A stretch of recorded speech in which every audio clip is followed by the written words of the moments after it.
যৌন মিলন শুধু শারীরিক সম্পর্ক নয়, এটি শরীরের বিভিন্ন অঙ্গ, হরমোন, স্নায়ু এবং মানসিক অনুভূতির সমন্বিত একটি স্বাভাবিক শারীরবৃত্তীয় প্রক্রিয়া।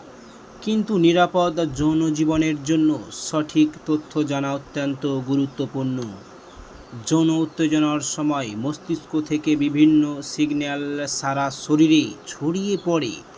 হৃদয়স্পন্দন ও শ্বাস-প্রশ্বাস কিছুটা বেড়ে যেতে পারে এবং যৌন অঙ্গগুলোতে রক্তপ্রবাহ বৃদ্ধি পায়।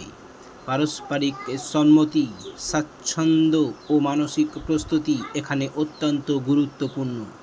যৌন মিলনের সময় পুরুষের লিঙ্গ যোনিতে প্রবেশ করতে পারে। পর্যাপ্ত স্বাভাবিক লুব্রিকেশন থাকলে ঘর্ষণ কমে এবং অস্বস্তিও কম হতে পারে।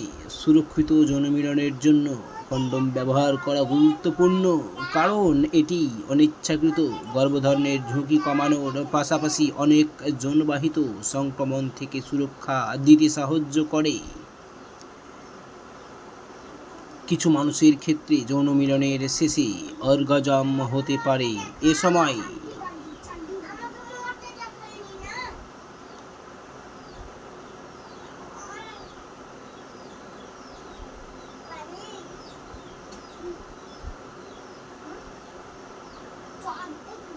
পেলভিক অঞ্চলের পেশিতে স্বচ্ছন্দময় সংকোচন দেখা দিতে পারে এবং মস্তিষ্কে বিভিন্ন রাসায়নিক পদার্থ নিঃসৃত হয়। এরপর শরীর ধীরে ধীরে স্বাভাবিক অবস্থায় ফিরে আসে।